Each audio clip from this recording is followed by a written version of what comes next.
Para que tantas traduções? Para que tantas traduções? E como escolher uma confiável? Vamos falar sobre isso na aula de hoje, na classe dos juvenis. A paz de Cristo, meus irmãos. Sejam bem-vindos aqui ao nosso canal. Sou o professor Denis Pereira. Se você está chegando agora, eu sou presbítero da IBD há mais de 25 anos, atuo na escola dominical, na liderança de juventude e semanalmente estamos por aqui com as pré-aulas para as classes de pré-adolescentes, adolescentes, juvenis, jovens e adultos para juntos prepararmos, não é, a aula da semana. Por isso pegue Bíblia, revista, papel, caneta, bloco de notas, vamos juntos preparar. Não sei você, mas eu gosto de rabiscar. Eu gosto de rabiscar, tá bom? Olha só, aqui na descrição do vídeo tem minhas redes sociais. Aqui na descrição tem minhas redes sociais. Também tem o meu WhatsApp. Será um prazer em 2024 atender a sua igreja, cultuarmos juntos, adorarmos a Deus. E será um prazer ser um instrumento de Deus para a sua igreja, para o seu departamento. Aqui na descrição tem algo que eu vou mostrar para você também na tela aí. Agora vai aparecer para você. 1, 2, 3, valendo. Vai aparecer aí para você na tela o nosso treinamento Transforme Suas Aulas. Um treinamento compacto para você assistir no conforto de sua casa às aulas e para você, é claro, participar, não é verdade? Nesse treinamento você vai aprender a planejar e preparar uma aula. Você vai aprender a aplicar uma aula, que é a aula da prática, da teoria para a prática. Você também aprenderá sobre o seu chamado. O professor precisa aceitar o seu chamado. Você também aprenderá sobre métodos de aprendizado. Nem todo mundo aprende igual, sabia? E quando você é aquele professor que você fala na aula, apenas 20% do que você fala os alunos absorvem. Mas quando eles participam, quando há repetição, quando você propõe uma roda de conversa, quando você faz perguntas durante a aula, você aumenta a taxa de 20% para 90% de absorção daquilo que você está ensinando para eles. Você tudo isso muito mais no conforto de sua casa, para você assistir quantas vezes você quiser, tá bom? É só você clicar no primeiro link aqui na descrição e você será direcionado à página de pagamento, pagamento facilitado em quantas vezes você precisar e também com 70% de desconto no lançamento. Fazendo isso, será bênção para a sua classe, bênção para os seus alunos e você patrocina o nosso conteúdo aqui também. Seja um patrocinador do nosso material, do nosso podcast que vai ao ar todo sábado às 9 da manhã. Adquire o seu treinamento, transforme suas aulas. Olha só, vamos olhar aqui essa lição. Por que tantas traduções? Né? Nós estamos aí estudando essa revista, que é uma revista muito especial. Eu já disse que sou apaixonado ou amante, tem gente que não gosta da palavra apaixonado, né? Das revistas da escola dominical, incluindo destas revistas, estas revistas de pré-adolescentes, adolescentes e juvenis. Por quê? Estas revistas, elas são verdadeiros cursos teológicos de fundamento da fé cristã, tá? A CPAD, ela tem um trabalho que para mim é fenomenal nas revistas de pré-adolescentes, adolescentes e juvenis. Tá? Então, são cursos teológicos de fundamentos da fé cristã. Então, você não pode perder estas aulas e por isso que eu ensino. Eu sou presbítero da igreja. Eu ensino com a mesma paixão, até porque é a palavra de Deus. E fica a dica, esse conteúdo você pode usar, eu uso para pregar, tá? A pregação tá, o esboço está pronto. É só você fazer adaptações, não é? É só você fazer aplicação. E também, eu não quero pregar, então dê estudos bíblicos baseados nas revistas, nas lições anteriores, aprimorando a lição da semana e muito mais, tá? Bom, nós estamos então falando sobre a Bíblia, um livro inspirado, e hoje a gente vai olhar um pouco sobre traduções da Bíblia, né? Inclusive no último podcast que está aqui no canal, você pode assistir, com o professor Rafael, eu fiz essa pergunta para ele. Ele é professor de seminário teológico, né? Quais as melhores versões de Bíblia? porque hoje tem Bíblia para tudo quanto é, né? Tem Bíblia do menino, da menina, do homem, da mulher, do casado, do obreiro, enfim, né? Tem muitas versões e traduções também. Então nós vamos ver aqui que a tradução da Bíblia é a prova do plano misericordioso de Deus para resgatar a humanidade, tá? Então a Bíblia por si só, a tradução dela já é um grande milagre, já é uma grande prova do amor, do cuidado de Deus, tá? O primeiro tópico, ele vai apresentar aqui o tema, a necessidade de tradução. Você já tentou ler um texto bíblico em inglês? É provável que a resposta seja sim, né? Eu já tentei. Não sei ler, mas eu já tentei. Deixa eu ver se eu acho aqui um texto aqui que seria bem interessante.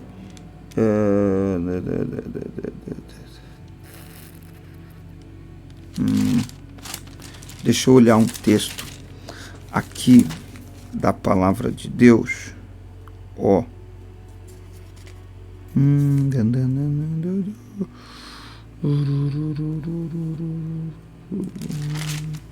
Bom, olha só.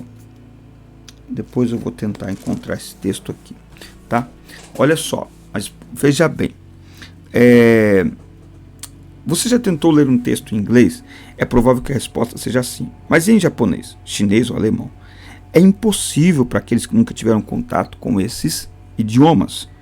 Ter acesso ao texto nestas línguas seria impossível se não fossem os tradutores, tá? Então, não tem como. Hoje tem o Google Tradutor, né? Então você põe lá no Google Tradutor e ele traduz para você. Mas mesmo assim, significa que sem a tradução seria inviável. Antes de entendermos o processo de tradução para outros idiomas, precisamos saber que os primeiros textos da Bíblia foram escritos em hebraico, pouca parte em aramaico, lá no Antigo Testamento, e o Novo Testamento no grego. Se não me falha a memória, acho que é o grego koiné, que era o grego popular, tá? Uma vez que nem todas as pessoas conseguiam ler a Bíblia nesses dois idiomas, e o Evangelho foi sendo comunicado a outros povos, houve a necessidade de tradução para os mais diversos idiomas, tá? O Novo Testamento, então, ele foi escrito aí em grego. As línguas predominantes na Bíblia é o hebraico, no Antigo Testamento, com pequenas porções em aramaico, e o grego, tá? Então, para que isso foi necessário? Isso foi necessário exatamente para que as pessoas pudessem ter acesso aí à palavra de Deus. Porque, por exemplo, eu vou achar esse texto. Esdras leu o livro da lei. Olha só, Neemias capítulo 8. Olha que interessante esse texto aqui, ó. Neemias, eu quero ler esse texto, porque ele vai nos mostrar algo aqui interessante, ó. Neemias, capítulo 8, tá? Ó, e todo o povo se reuniu como um só homem na rua que estava diante do portão da água. E eles falaram a Esdras, o escriba, para trazer o livro da lei de Moisés, o Pentateuco, a qual o Senhor havia ordenado a Israel.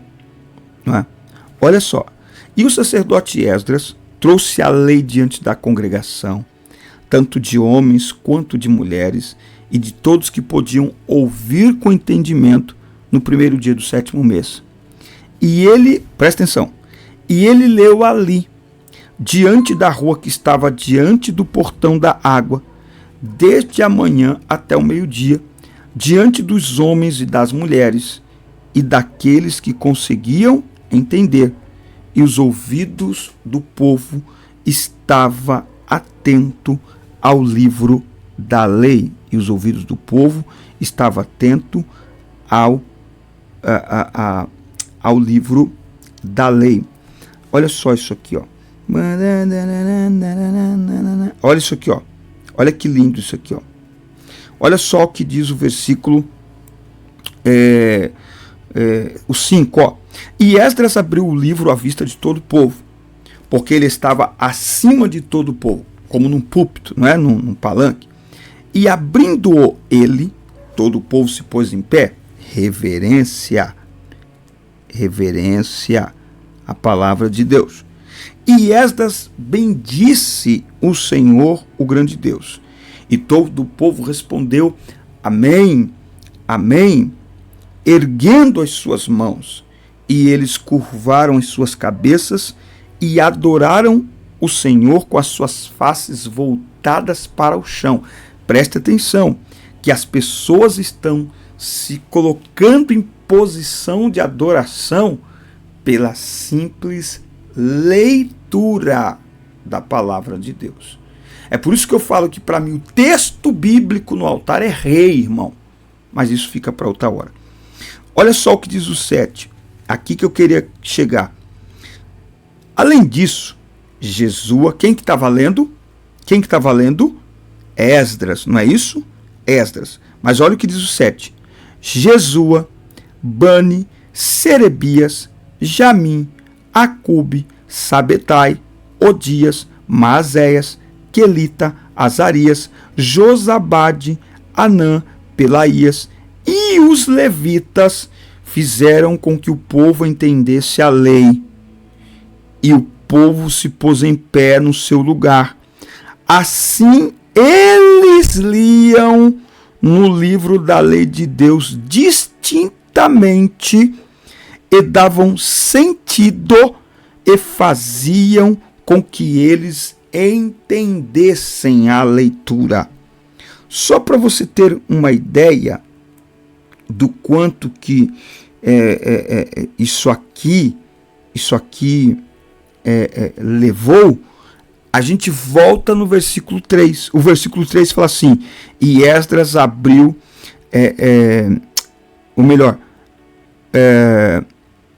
e ele leu ali, diante da rua que estava diante do portão da água, desde a manhã até o meio-dia, diante dos homens e das mulheres e daqueles que conseguiam entender, e os ouvidos do povo estavam atentos ao livro da lei.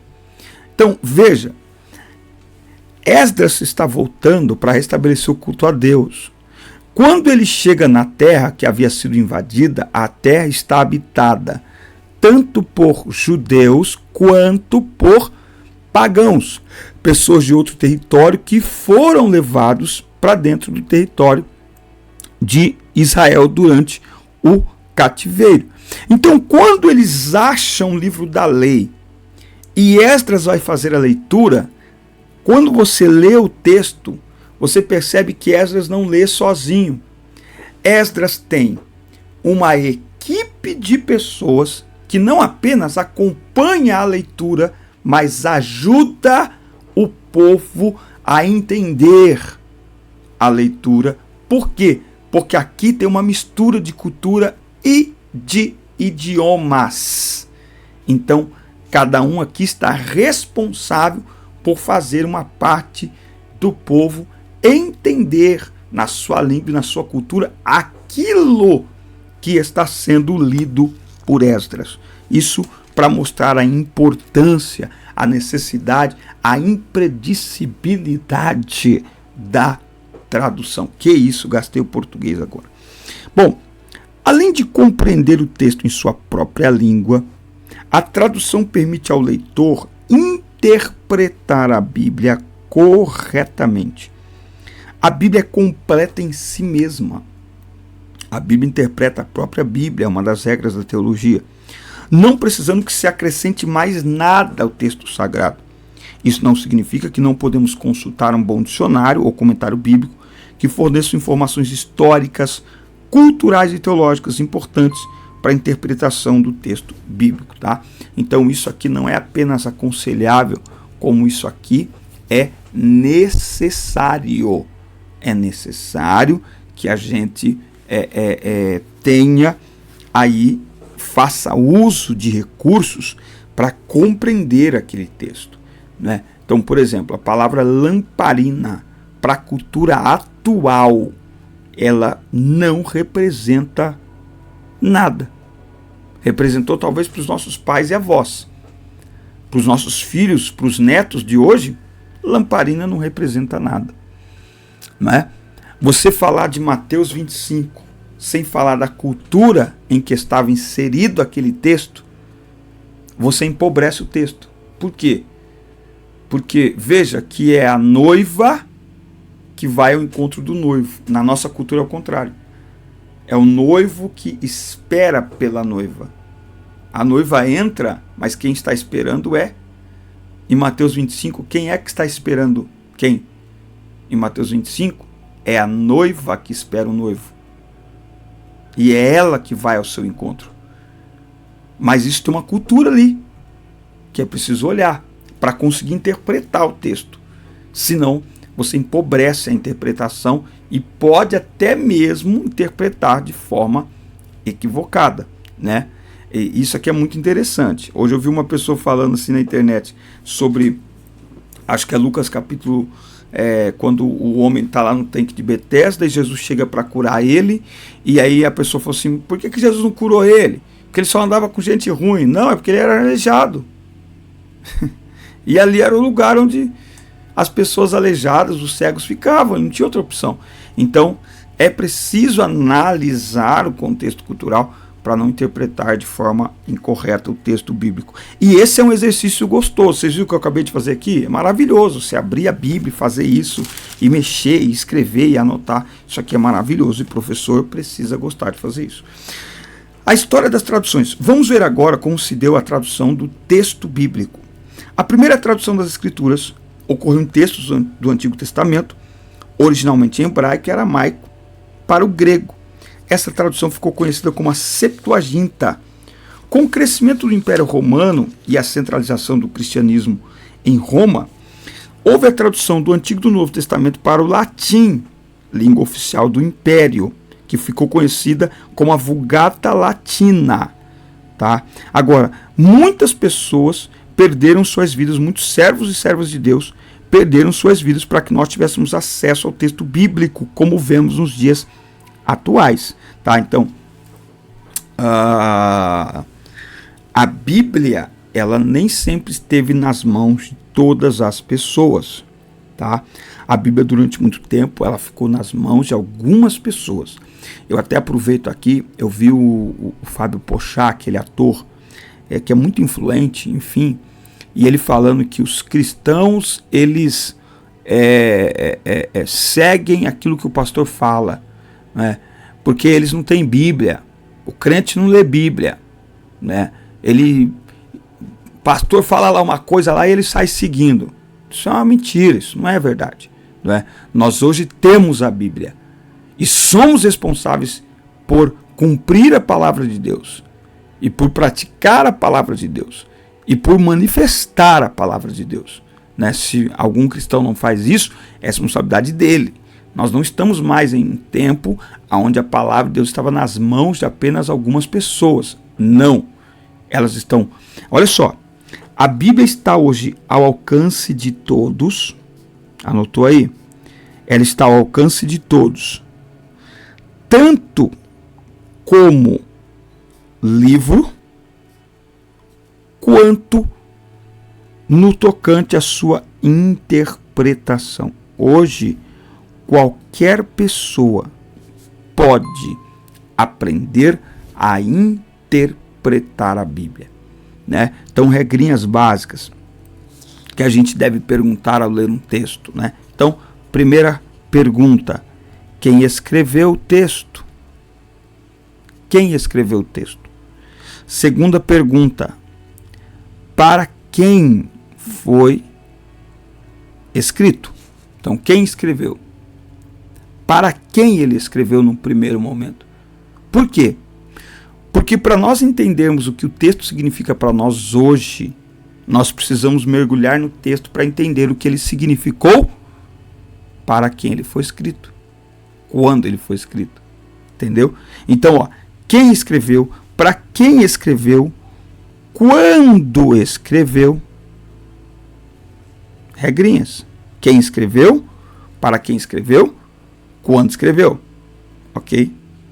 Aí, mais 3 para interpretar a Bíblia: ler o texto, explicar o texto, aplicar o texto. É as regrinhas que a gente usa para pregar, mas isso aqui se aplica para a sua vida também. Quem escreveu, quando escreveu, para quem escreveu. Ler o texto, explicar o texto, aplicar o texto. Fazendo isso, o que você vai fazer? Você vai aprender e vai desenvolver a arte da interpretação bíblica. Tá? Depois de muitos anos, a igreja estava crescendo em vários países. Surgiu então a necessidade de traduzir a Bíblia para a língua dos países onde havia cristãos. Entretanto, papas e lideranças da igreja da época se opuseram às traduções, custando a vida daqueles que ousaram desafiar o poder dessas lideranças. Tá? Por exemplo, John Hus, seguidor de Wycliffe, defendeu ativamente suas ideias e acabou sendo perseguido e queimado na fogueira em 1415. William Tyndale, em 1536, foi condenado como herege e crucificado em praça pública. Martinho Lutero, conhecido como tradutor da Bíblia para o alemão, tá? Ele também enfrentou a fúria da igreja de Roma, mas, enfim, acabou não sofrendo aí, não foi morto por Roma. Para a língua portuguesa, temos a tradução do reverendo João Ferreira de Almeida. E graças à instrumentalidade deste servo de Deus, a Bíblia pode ser lida e pregada em nosso idioma. Olha que interessante. Ele iniciou a tradução, você sabia disso aqui? Aos 16 anos, mas só conseguiu concluir muito tempo depois. Tá? Enfim, a Bíblia, portanto, foi traduzida para o português. Nós temos hoje grandes desafios, tá? Eu vou concluir aqui. Para mim, qual é o nosso desafio hoje? Nós temos muitas traduções, nós temos muitas versões, né? Então, como que a gente escolhe uma Bíblia hoje? Eu sei que, tentando facilitar para as pessoas, vocês indicam muitas vezes aí, principalmente para os alunos novinhos, a NTLH.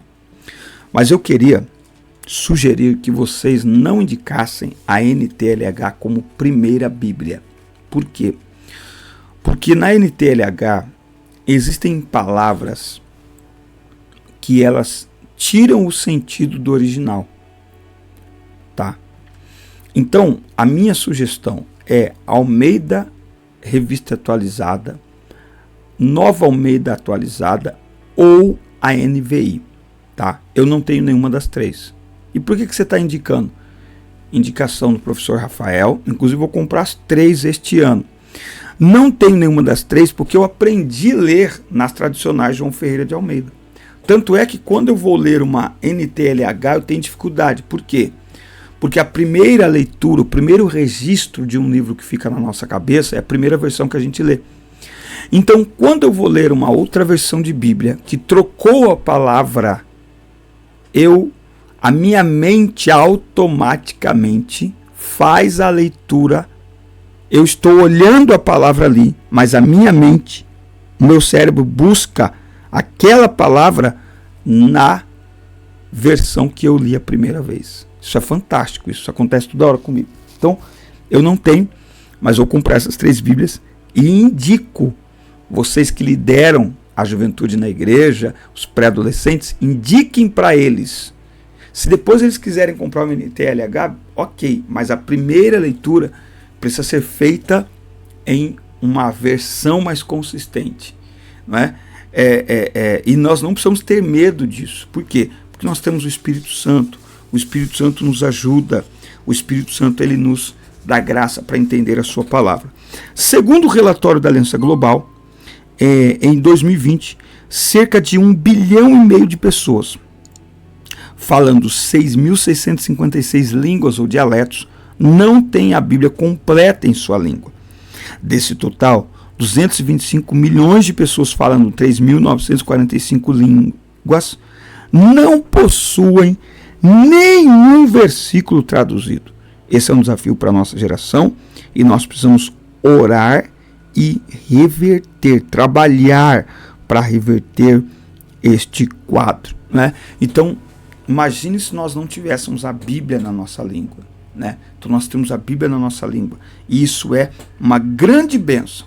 Devemos orar para que outras nações, outros povos, outras línguas também sejam abençoados por esta especialidade que é ter a Bíblia em nossa própria língua. Ter a Bíblia na nossa própria língua nos garante acesso, nos garante liberdade de estudar a palavra de Deus, não é? Nos garante a oportunidade de desenvolvermos talentos e habilidades relacionados à palavra de Deus. Então, nós só temos que agradecer a Deus pela riqueza de traduções bíblicas que nós temos para a língua portuguesa, não é? Nós temos que agradecer a Deus e valorizar muito isso, porque como nós vimos aqui, existem muita gente, muitas pessoas que têm apenas uma parte da Bíblia traduzida para suas línguas, mas também existem milhões de pessoas que não têm sequer um versículo bíblico traduzido no seu idioma, traduzido no seu dialeto. Esse é um grande desafio para a igreja dos dias atuais. A mim, meus amigos, forte abraço, assista, curta, compartilhem, inscrevam-se no canal e até o nosso próximo encontro. Deus abençoe vocês.